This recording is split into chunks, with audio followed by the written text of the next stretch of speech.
story. I'm here always working at something, reading or writing. Something, reading or writing, 24 hours. Simply when I feel hungry, I take some food. What a nice principle, huh? When you feel hungry, then and then you eat. Not that we have to have scheduled time 3 times a day, even though we are full in our stomach. What a wonderful. When I feel hungry, I take some food. And simply when I feel sleepy, I go to bed, not otherwise. Otherwise, I don't feel fatigue. You can ask Mr. David whether I'm not doing this. This is exemplary. Of course, the Swami's daily routine doesn't require certification from David Allen, and any of his regular visitors can see that he is transcendental. His personal life is a perfect example of dovetailing with the Supreme Consciousness. Prabhupada has always kept himself dovetailed with the Supreme. He had been perfectly dovetailed in Vrindavan also, and had no personal need or motive to come to America and live on the Bowery Street. Haribol. It was for others' sake that he came to the Bowery, and it is for others' benefit that he is speaking tonight. His spiritual master and Lord Krishna want the conditioned souls to come out of their illusion before it is too late. What a wonderful they are writing, the new students. Speaking vigorously, even until he becomes physically exhausted, sometimes shouting, sometimes pleading, sometimes laughing. He gives his audience as much as he feels that they can take. As the emissary of Krishna and the disciplic successor, he can boldly shout that everyone should dovetail with the Supreme. He can speak as strongly as he likes for us, as long as they are willing to listen. He is a sadhu. The Sanskrit word means saint and one who cuts. And he repeats the same message that for thousands of years sadhu of the original Vedic culture have spoken. He is reviving the eternal spirit of the Vedic wisdom to cut the knots of ignorance and illusion. So everything is illusion from the beginning of our birth. And that illusion is so strong, it is very difficult to get out of it. The whole thing is illusion. Birth is illusion, body is illusion, the bodily relationship and the country are illusions. The children are illusion. Everything is illusion.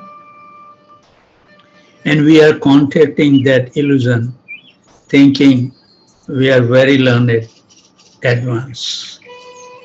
We are imagining so many things, but as soon as the death comes, the actual fact, then we forget everything. We forget our country. We forget our relatives. We forget our wife, children, father, mother. Everything is gone. Migrant explaining his word, Mukunda Maharaj. I went up to him afterward. I had the same feeling I had on other occasions when I had been to hear famous people in concerts. I was always interested in going by after concert to see musician and singer just to meet them and see what they were like.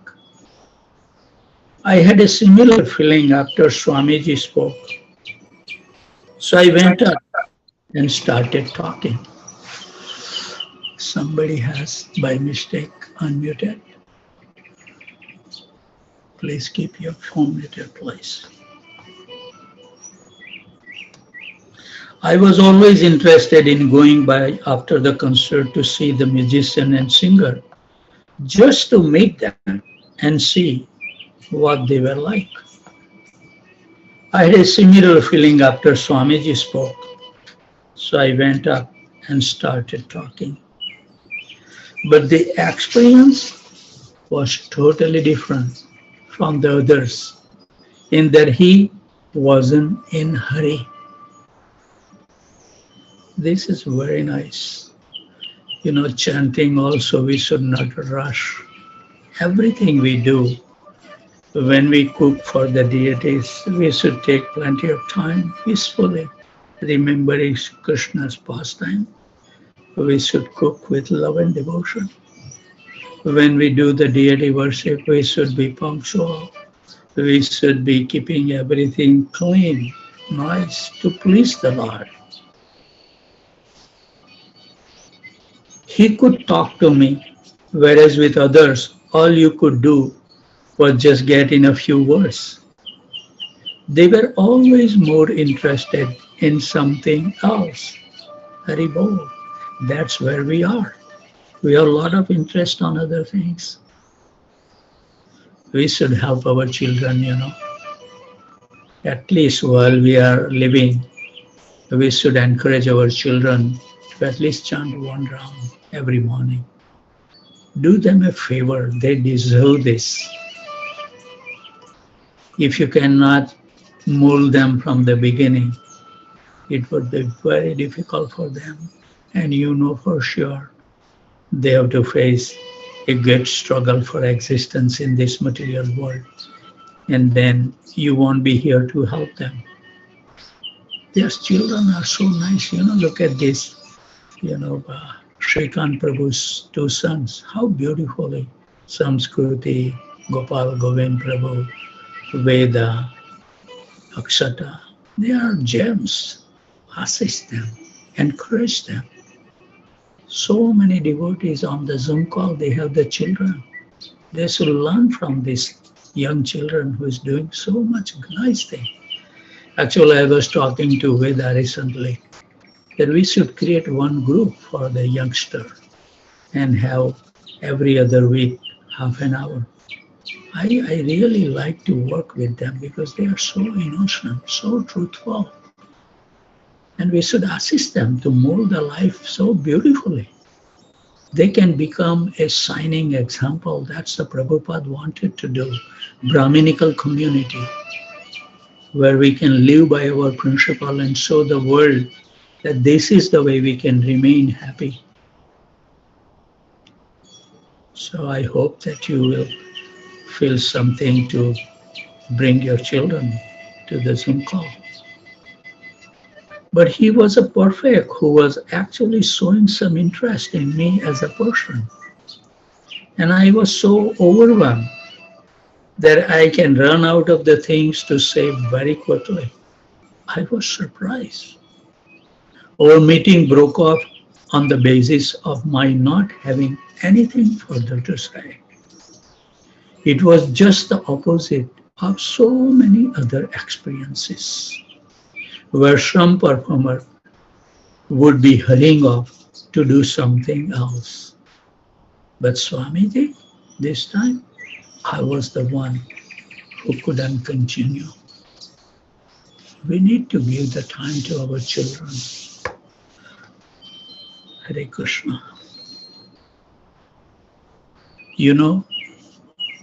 I don't know why, but we should tell them, I will do everything what you will ask me to do, but you have to do one thing for me, wake up early in the morning and chant the Hare Krishna Maha Mantra. Any parent can do that and they will follow.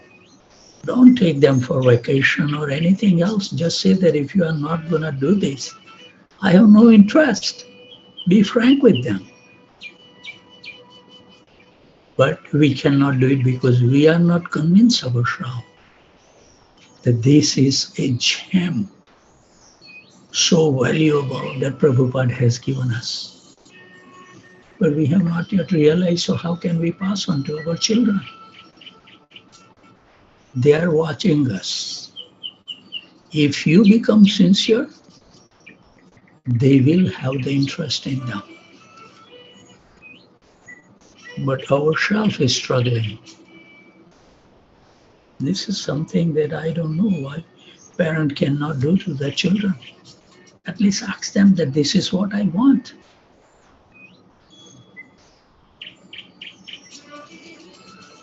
Prabhupada liked to take walks. From his doorstep at 94 Bowery, he would see directly across the street the Fulton Hotel, a 5-story flop house. Surrounding him were other lower Manhattan lodging houses, whose tenants wandered the sidewalks from early morning till dark. An occasional flock of pigeons would stir and fly from one rooftop to the next to descend to the street. Traffic was heavy. The Bowery was part of a truck route and to and from Brooklyn by way of Brooklyn and Manhattan bridges. The Bowery sloped gently downhill toward the north, and Prabhupada could see signboards, a few shangly Manhattan trees, and the streetlights and traffic signal as far as 4th Street. He could see Con Edison with his prominent clock tower, and in parentheses, if there were no clouds, the top of the Empire State Building on 34th Street.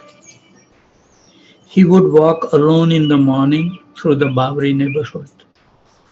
The month of May that year saw more frequent rains than was normal, and Prabhupada carried an umbrella. Prabhupada has always the umbrella with him. Sometimes he walked in the rain. He was not always alone. Sometimes he walked with one of his new friends and talked. Sometimes he sopped bitter melon, dal, hing, chickpea flour, and other specialty food common in Indian vegetarian cuisine were available in Chinatown's nearby market. On leaving the loft, he would walk south a few steps to the corner of Bowery and Hester Street. Turning right on Hester, he would immediately be in Chinatown, where the shops, markets, and even the Manhattan Saving Bank were identified by sign lettered in Chinese. Sometimes he would walk one block further south to Canal Street, with its Central Asian food market and many other street-side fruits and vegetable markets. In the early morning, the sidewalks were almost deserted. But as the shop began to open for business, the streets became crowded with local workers, shopkeepers, tourists, and aimless derelicts. The winding side streets of Chinatown were lined with hundreds of small stores and parked cars lined both sides of the street. His walk on Hester would sometimes take him into Little Italy, which overlaps Chinatown at Mulberry Street. In this neighborhood, places like Chinese pork products and the Mi Jung Mi supermarket stood alongside Umbreto's Clam House and Puglia restaurant, advertising cappuccino e la Puglia, coffee from Puglia.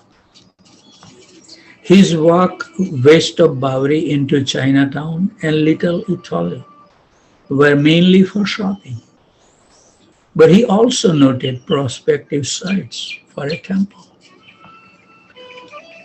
Chatham Tower on Chatham Square particularly drew his attention.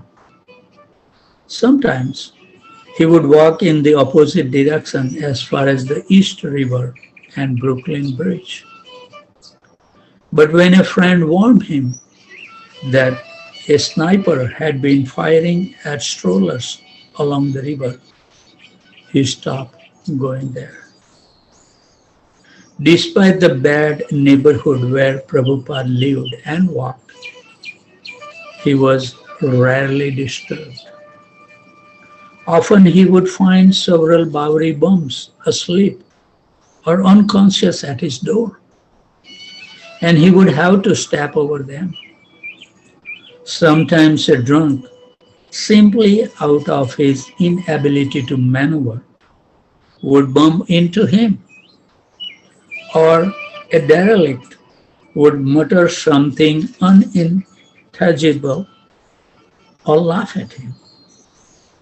The more sober ones would stand and gesture courteously, ushering the Swami into or out of his door at 94th Bowery.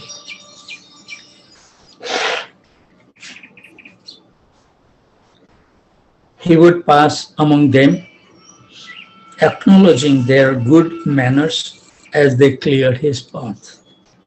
Certainly, few of the Bowery men and others who saw him on his walk knew much about the small, elderly Indian sadhu dressed in saffron and carrying an umbrella and a brown grocery sack. Sometimes Prabhupada would meet one of his new friends on the street, Jan, Michael Grant's girlfriend.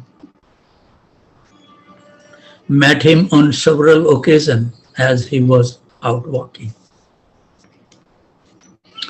So Jan described her experience as follows. I would see him in the midst of this potpourri of people down there, walking down the street.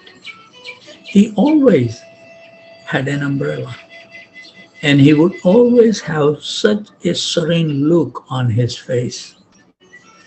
He would just be taking his afternoon jaunts, walking along, sometimes stepping over the drunks, and I would always get sort of nervous when I meet him on the sidewalk.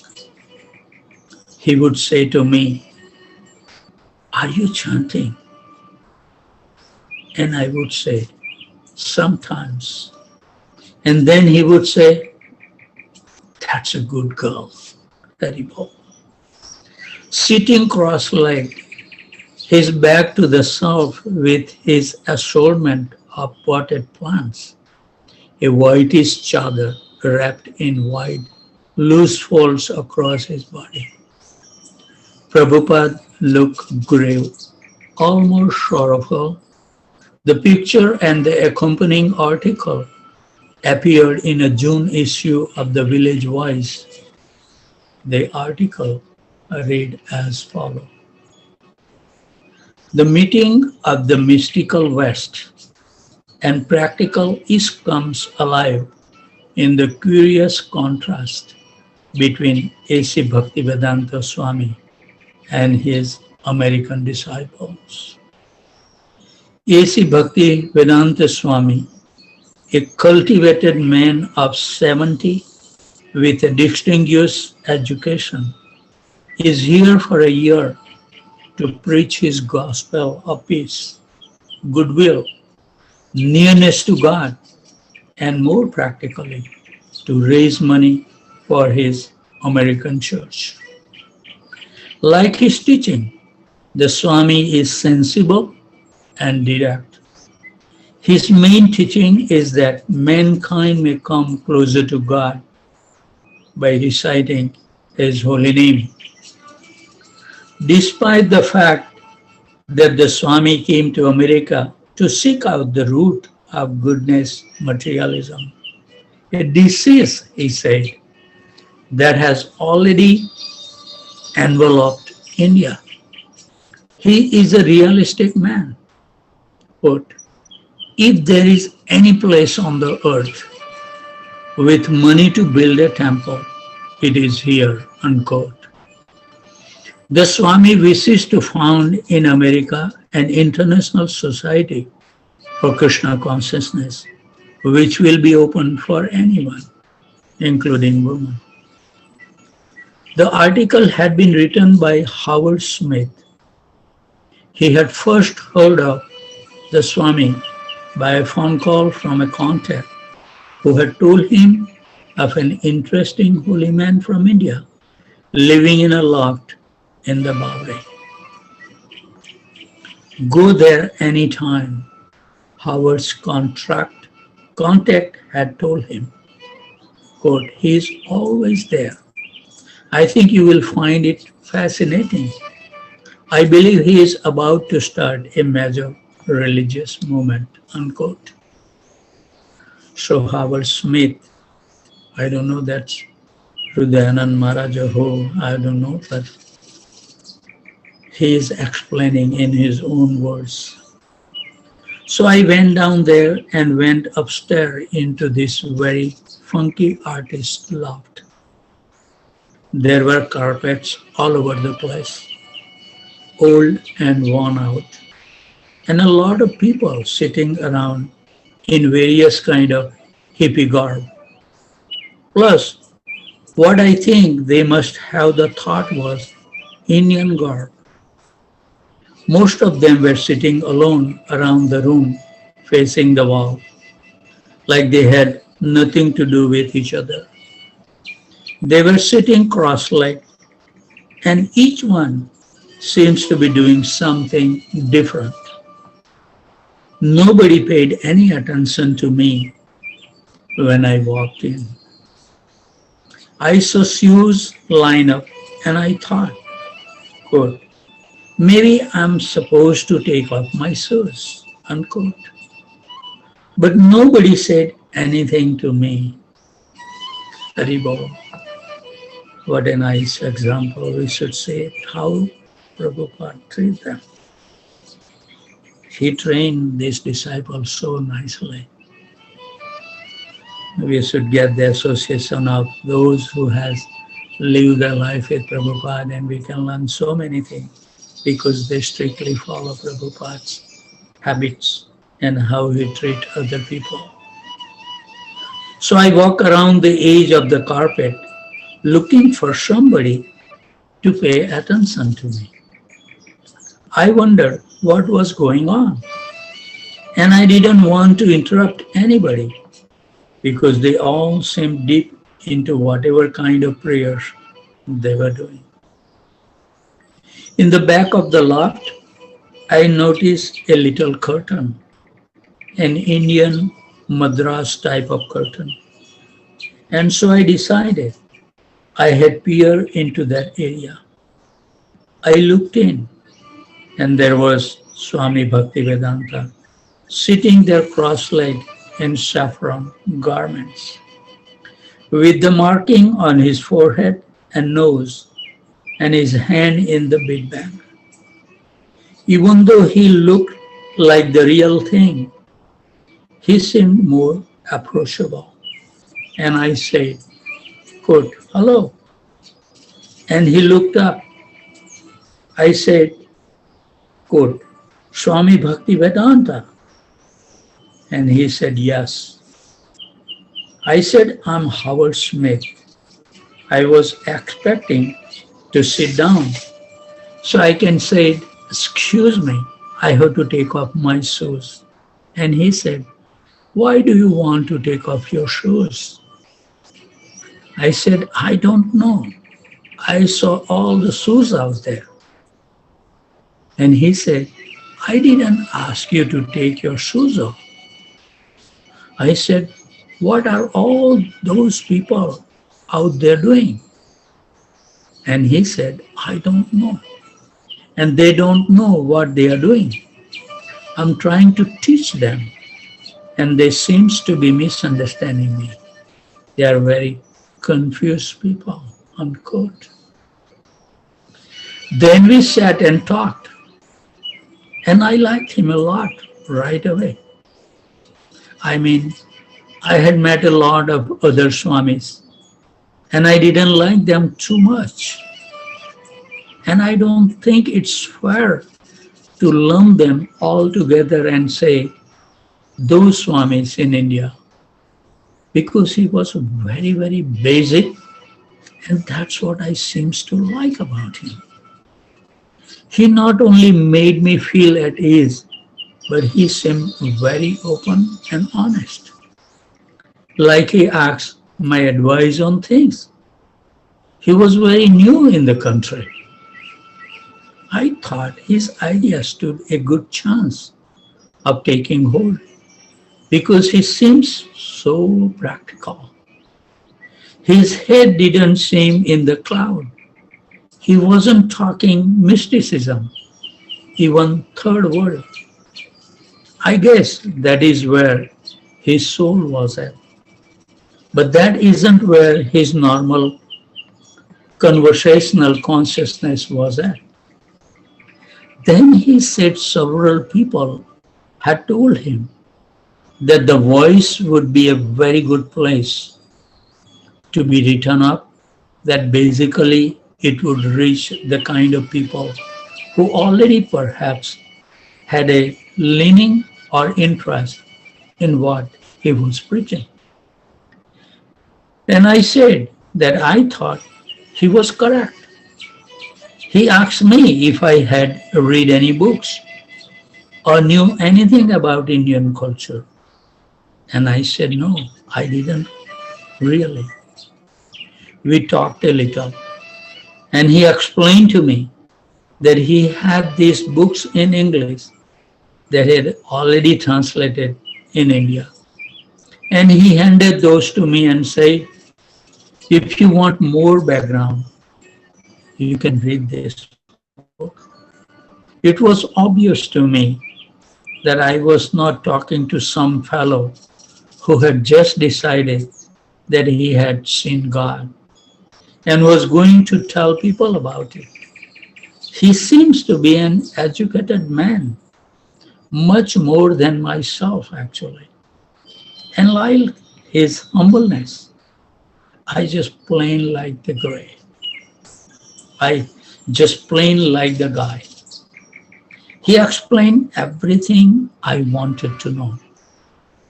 The significance of what he was wearing, the mark on his forehead, the bead bag, and I like all his explanations. Everything was very practical. Then he talked about temple all over the world, and he said, well, we have got a long way to go, but I'm very patient. Very bold. Prabhupada had hoped for what the Voice article had referred to as his American church. There was a life in his lectures and kirtans, and at least he was acquiring a small regular following. But from India, there was no hope. He had continued corresponding with Sumati Morarji, his godbrothers, and the Indian central government. But their replies had not been encouraging. In the faith that Padampat Singhania would agree to his plan for a Krishna temple in Manhattan and finance its construction. Prabhupada had petitioned New Delhi to sanction the release of foreign exchange. He had written to the Reserve Bank of India, New Delhi. I want to establish this cultural center, and for this, I wish to get some exchange from India.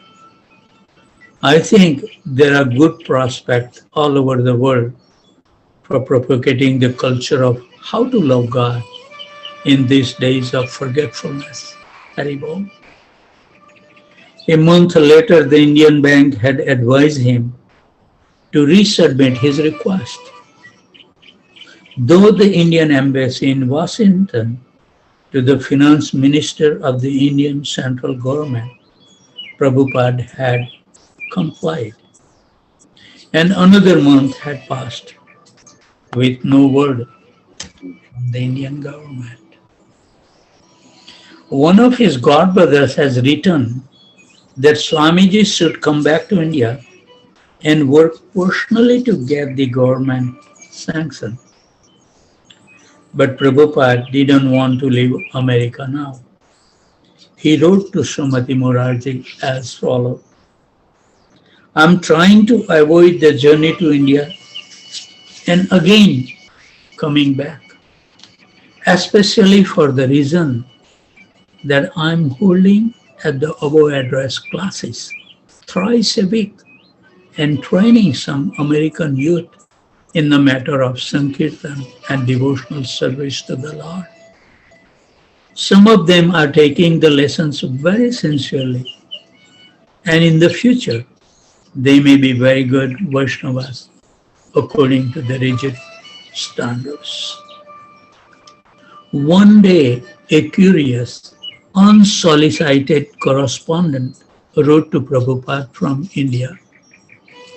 His name was Mukti Brahmachari, introducing himself as a disciple of one of Prabhupada's godbrothers and reminding Prabhupada of their past slight acquaintance.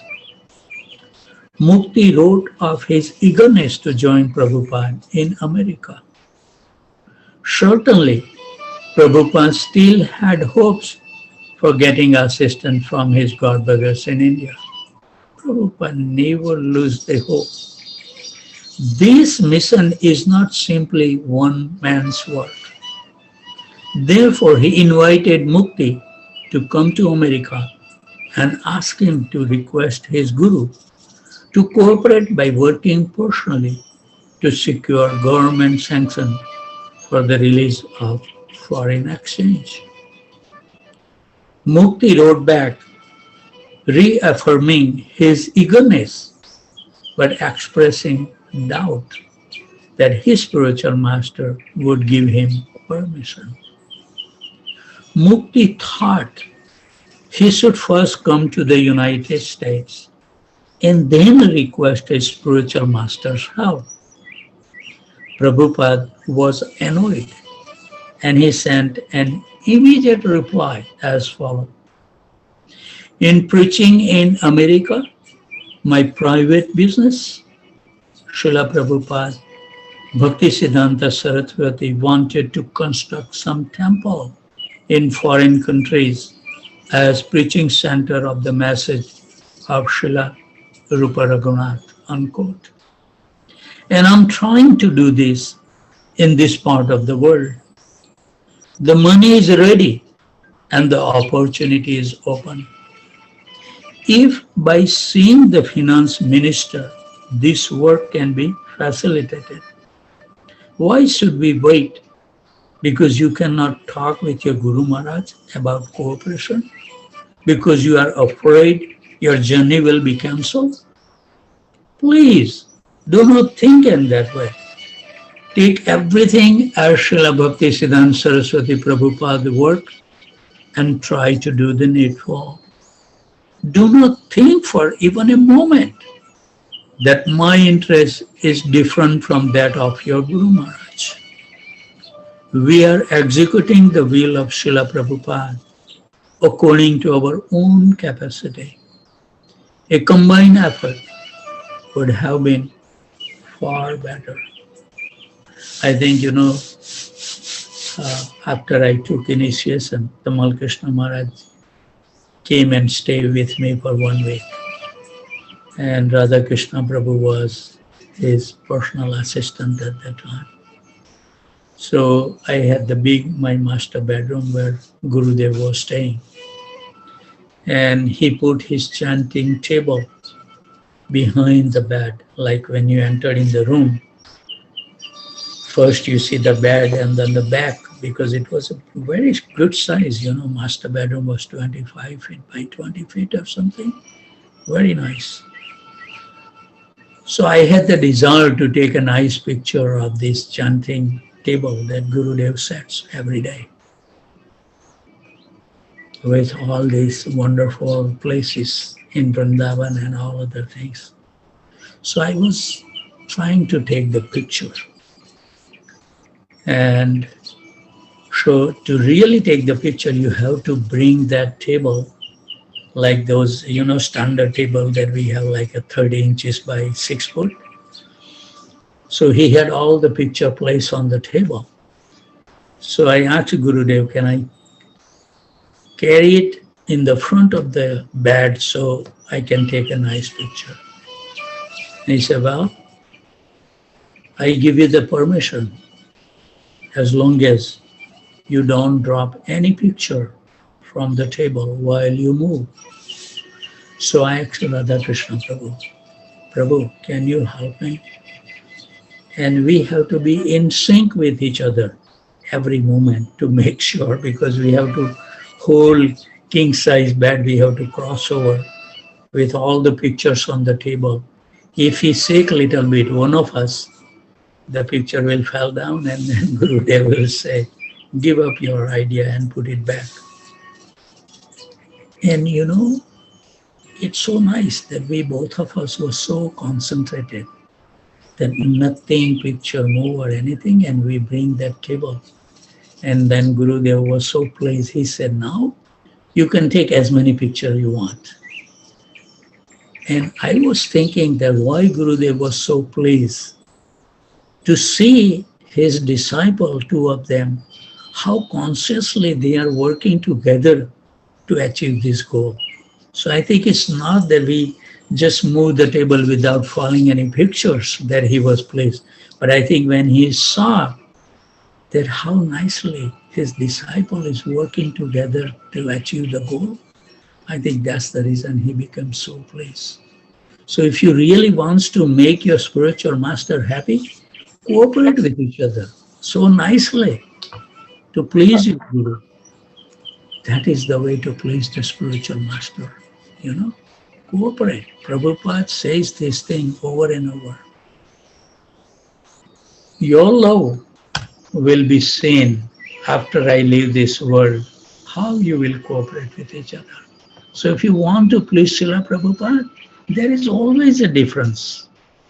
There is always argument will come. Dissatisfaction may come in our life, but we should not deviate it from that path. Try to cooperate somehow or other to please our Guru. We have to give up our ego. The main thing is we feel that we are better than other people. This is totally opposite to the verse that we should wear on the neck. Amadina manadena kirtaniya shadahari. Give respect to all living beings without expecting anything for yourself. In that state of mind, you will be able to chant the Hare Krishna Mahamantra constantly. Remember these seed verses of our chanting. If you want to improve your chanting, dwell on this thought and see practically how you are functioning. Are you really following genuinely from your heart? Ask yourself. We carry so much pride. I don't know why. We always feel better than other people. That's not the way to attain the love of God, my brother and sister. We have to become so humble that we are totally insignificant. The first rule we must always, as Sachinandan Maharaj says, the first grounding rule that I am the most fallen than all. Bhaktivinoda Thakur, a great Acharya, look at his prayer of surrendering, that he said, I'm totally worthless. And because of their molding their life in that mood, they got all the mercy that opened the door for them. But our state is totally different. We want to impress, I'm better than you. And that's the reason we cannot cooperate, because we don't want to give up our false ego. Well, let's read this. Very interesting. Oh, it's already 7 o'clock. We should stop here. I think that just let me finish that where we were. Why should we wait because you cannot talk with your Guru Maharaj about cooperation? Because you are afraid of your journey will be cancelled? Please do not think in that way. Take everything as Srila Bhaktisiddhanta Saraswati Prabhupada word and try to do the needful. Do not think for a moment that my interest is different from that of your Guru Maharaj. We are executing the will of Srila Prabhupada according to our own capacity. A combined effort would have been far better. So within our ISKCON movement also, if you really want to please Srila Prabhupada, so many Guru's disciples, we should not fight among each other. Who are we? What do you think, that your spiritual master is better than others? That's the misconception. Prabhupada will never like it, discriminating among his disciples. Prabhupada loves each and every one of them equally. We have no right, that is called Guru Groupism, we should stay away from those things. And we should simply work with each other, nice to please Srila Prabhupada. And that's what, a lot of the time I have been lucky enough to have a wonderful relations with so many gurus in ISKCON, like 28 prominent gurus and sannyasi. I have even intimate relationship that I massage them personally. And then they share that view. They don't like it when you fight with each other, other gurus, or put your guru better than the other guru. Personally, you ask them, they hate that thing. But still we do this. I don't know what we are gaining out of that. We should have a respect for everyone. Prabhupada has a respect for everyone. Why can't we continue? Cooperate. That's why Prabhupada says at the end, your love for me will be seen when I depart from this world, how you cooperate with each other. I think that was the sentence, very striking. And one thing I learned from Tamal Krishna Maharaj, he always used to tell me as a president that, Shyam Sundar, whenever my god brother come, you treat them better than you are treating me. That was his philosophy. And I remember that treat them nicely. So when our temple construction was at halt, then I said, one day we are going to finish the temple and we are going to have a grand opening ceremony. So many sannyasis will come. I can't finish the temple, but at least I can build beautiful mansion for the sannyasis who stay. So I take that project because I know the mood of my Guru Maharaj, that if I will please his godbrother, when they visit the Houston, seeing the facility we provide, my Guru Maharaj will be very happy. So I construct that, personally taking in charge. I was that like a general contractor. I built very cheap, but it's very opulent. I use highest standard of material. I used to go personally to buy the plumbing, fans with the remote control, everything. And I relish it.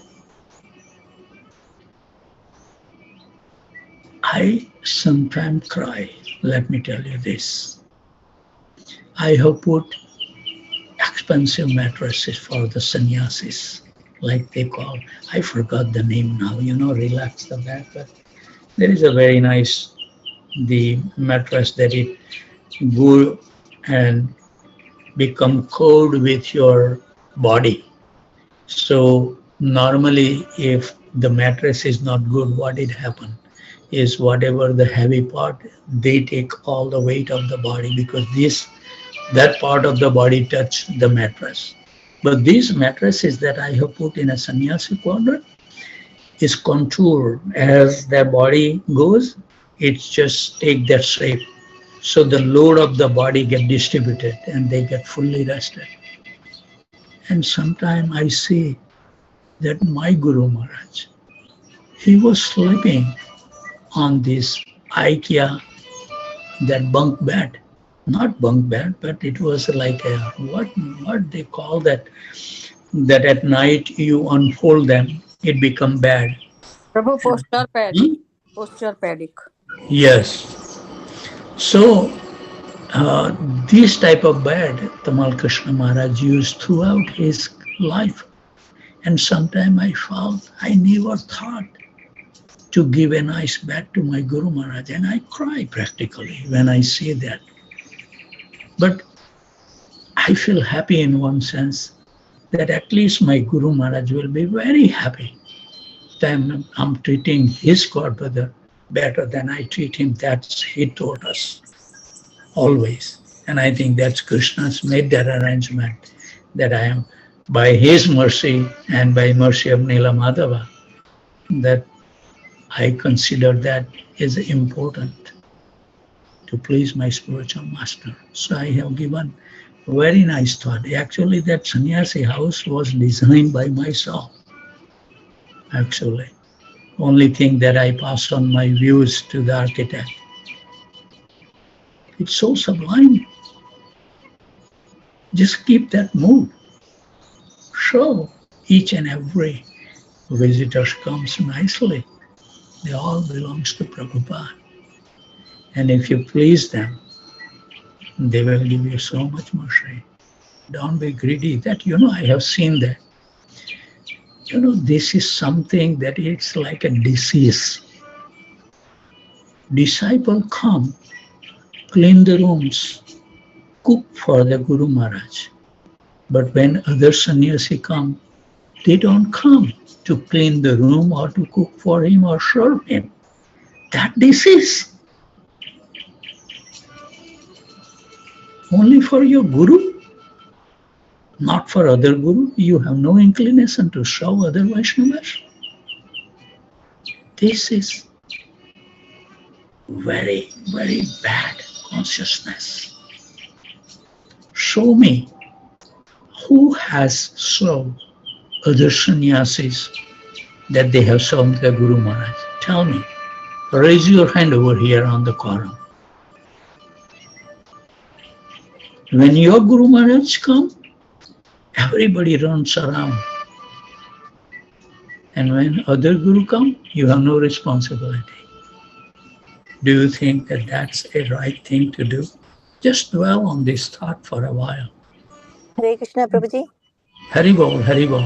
So actually, what's happening is we don't know who is allotting the services because if someone allots us, then we can come and cook. We don't have a problem. But we told everybody, so if you need any help, please let us know. But nobody can approach us. How can we know there is a service? Hmm.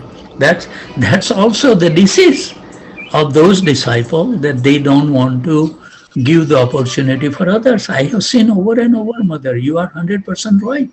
I approached Sundari Gopika, Sundari Radhika Mataji. Mataji, please let me know any service cooking for Maharaj and everybody because they Right. always give us a near to the temple, whoever is there, the service. So we don't know. Yes. Yeah, it's difficult, but yeah, that's a disease. We should give the chance for other devotees, maybe not cooking, but for something. Because, if someone is not initiated into the sampradaya, then some sannyasi may not accept the food cooked by other. So that's understandable, but they should offer that, okay, Mataji, you won't be able to cook for Maharaj, but you can always clean his clothes, do the ironing, wash it and bring it back. Or you can come once a week and clean his room. So many services is there. When the visitor sannyasi come, there is a lot of service. And I appreciate that you are concerned, because I have seen some devotees that they are just controlling, even among their own god brothers. I have seen that they just choose whom they want to have got closer to the Guru Maharaj. That's nonsense. Yes, Prabhuji, it is true. It's very true, Prabhuji. Yes, and that's nonsense. Who are you to decide whom your Guru Maharaj wants to get served from? This is nonsense. I have seen over and over, and this is a fact. You see it in Houston Temple also. This disease is there. When their Guru Maharaj come, they run around everything. Then they have a time to attend that class and everything.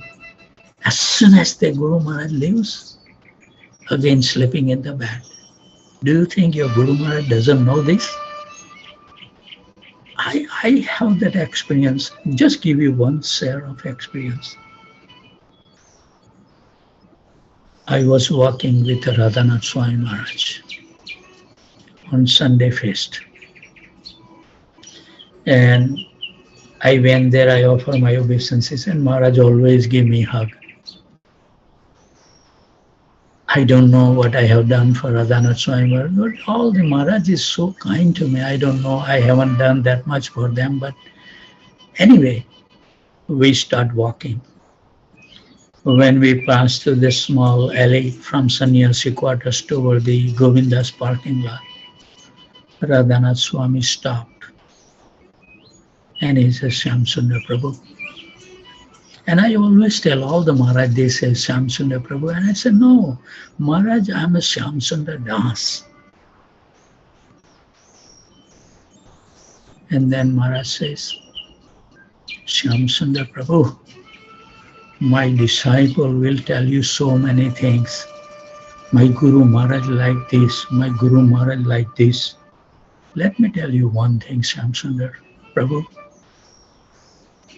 I don't care, don't treat me especially than other devotees. I'm a simple man and I enjoy.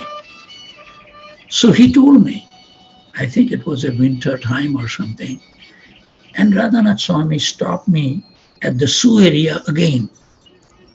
And he says, Shyam Sundar Prabhu, keep the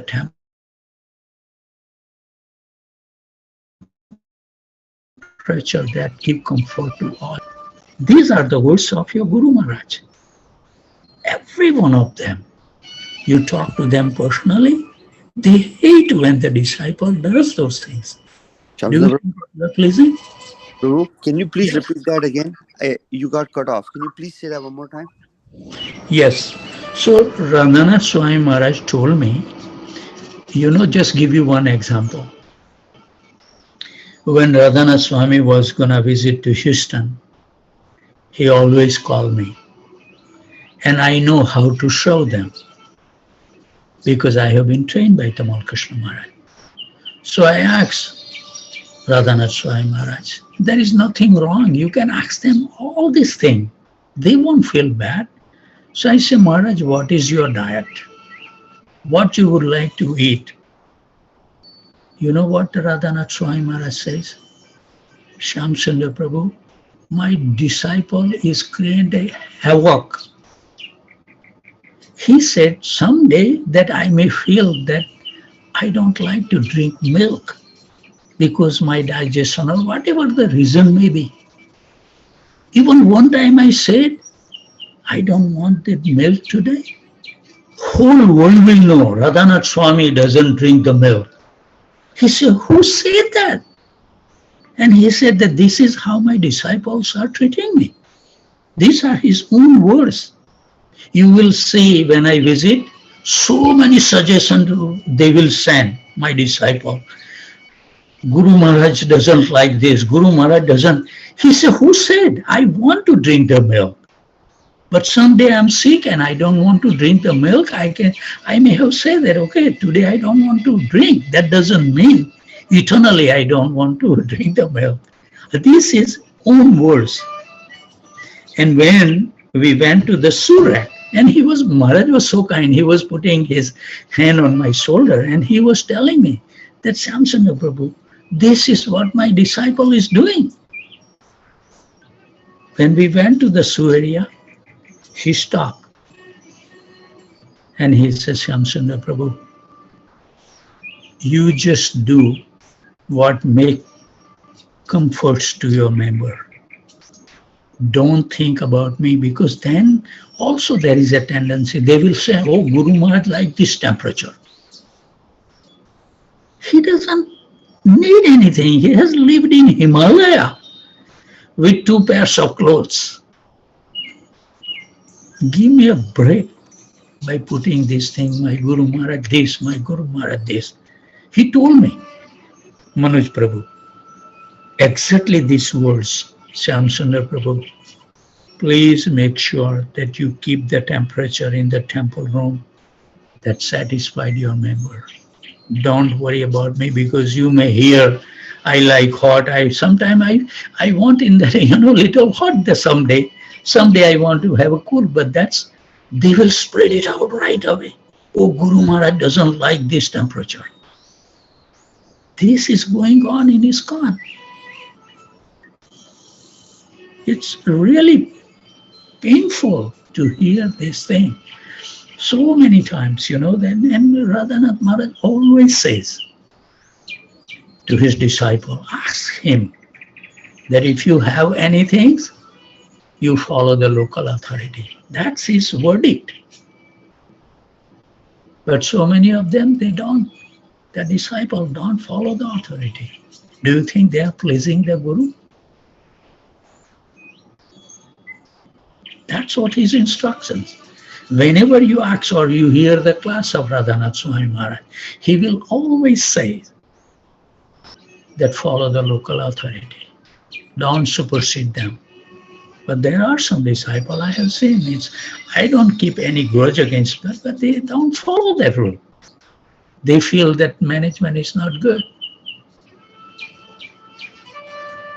So these are practical things. We should keep these things in our mind, that all these sannyasis, they are guru, and we should treat them nicely. That's what I learned from my Guru Maharaj. And I feel so happy that whatever that full-tone bed was there, and with that, cotton mattress, only 4 inches thick. That's what Tamal Krishna Maharaj used. Small wooden table with this chair. You know how simple chair he was sitting and eating, taking the prasadam is right there, you can see. You see that? With the Sivaram Maharaj book on the chair. That simple chair. He used to sit and take prasadam. Very simple. At that time, we don't have that much money. But that doesn't mean that I should treat other also like that. According to our time, place, and circumstances, we have to be practical. And he told me over and over that, please, Shamsundar, treat my god brothers and sisters better than you treat me. And I have maintained that mode throughout my life. That's how you get the blessings of your Guru. So many times, even recent, I can tell you, that there are some devotees who control when the Guru Maharaj come. They didn't give any chance to other, even their own god brother and sister. Now, do you think that they like that thing? They knows everything. But if they say something and still disciple doesn't do it, then it's a great offense. So that's why they don't open the mouth. But I have the right to open my mouth because I know that their Guru Maharaj doesn't like certain things. They cannot tell you, but I can tell them. Even though they may feel that, hey, Shyam Sundar is doing that to us. But that's a fact. I'm helping all the sannyasis. Disciple means discipline and do what it pleases your Guru. That's a principle. Not that you want to control yourself. That's the mood we should have to please Krishna and Guru. Leave aside everything. This is how we will attract and get the mercy. But this is a root disease among all the devotees, I can tell you that much. Very few of them are open to render their service to other Maharaj. It's painful. It's painful. And do you think that you are going to make advancement? You have all the time to serve your Guru Maharaj. But as soon as your Guru Maharaj goes, you have no time. Not to even chant the holy name in the morning. When your Guru Maharaj comes, you will become so active. You will find all the time. As soon as they depart from the Houston airport, that's it. The bed is so dear. The devotional life is finished. Don't show that kind of a devotion. Do you think Krishna doesn't know? Your Guru doesn't know? Just stay. Whatever it is, just be there as you are. Don't pretend yourself. Don't show off when your Guru Maharaj comes that you are attending that program and go to the temple, become active. And as soon as your Guru Maharaj goes, we know that. You will never see them again. Do you think that Guru Maharaj doesn't know that? They cry in their heart. And that's why Radhanath Swami Maharaj told me. And I asked him, what exactly would like to eat? I knows it. And still the disciple will keep on telling me, no, Prabhu, Maharaj like this. I say, how do you know? I have already talked to Maharaj what he wants to eat. Just follow this simple thing. But they feel so smart. This is ignorance.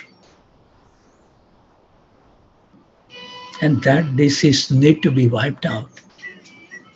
Otherwise, you will never get a love of Krishna. I can assure you that much. Give up that pretensions, duplicity. Just show who you are.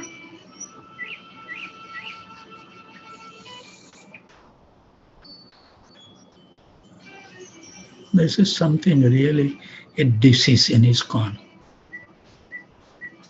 Making all the fractions not working in united way. This is what it is. Prabhupada wanted us to cooperate with each other. What does it mean?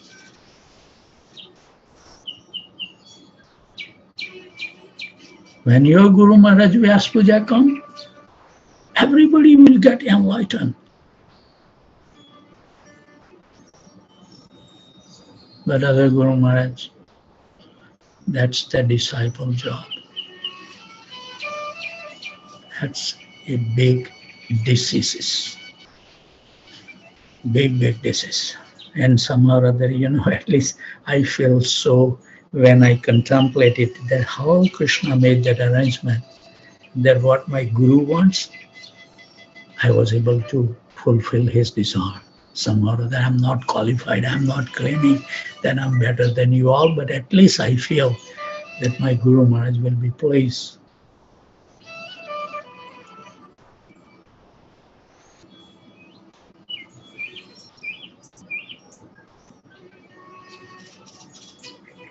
There are some devotees, they control. You know, I give you that example. I'm so concerned about all the devotees. To meet personally with Radhanath Swami Maharaj is an impossible task. Nobody get a chance to sit with Maharaj. When Maharaj came, I don't know what I did. And Maharaj told me one time when I was massaging that Shyam Sundar Prabhu, you are the only one who has touched my body. That's what Radhanath Swami Maharaj told me when I massaged him.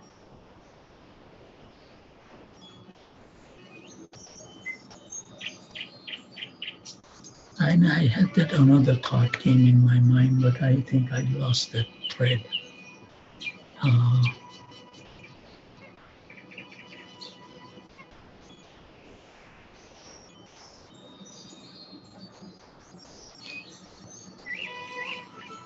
yeah, one time only I got the opportunity to massage my Guru Maharaj. And at that time, I didn't know how to massage. So Gurudev called me and he said, would you like to massage my feet? I said, yes, Gurudev. If you so desire, also I don't know how to massage, but I will massage you.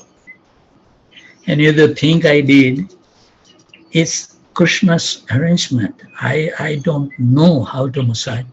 So I started massaging both feet at the same time. One left hand on the right side of the feet and right hand on the left his feet. I massage starting, and Tamal Krishna Maharaj says, Shyam Sundar, let me tell you one thing. When Prabhupada asked me to do the massage to him, I did the same thing as you did it. You used both hands to massage both legs at the same time. Now, how did it happen? It's happened by the will of Krishna. I don't take any pride in there that I'm expert or anything, but Krishna help us to tell us what needs to be done at different times. He is the one who can guide us within our heart, not by our intellectual way or imaginary way. I'm gonna do this, I'm gonna do this. No, simply follow inner heart and he will guide you properly. Another thought was there that I was thinking very nice to share, but I lose the thread.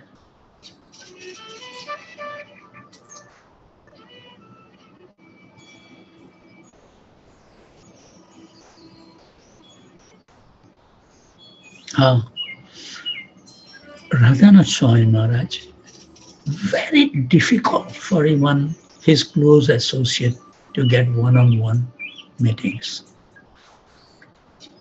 I don't know, but whatever I have requested Radhanath Swami Maharaj, he has agreed.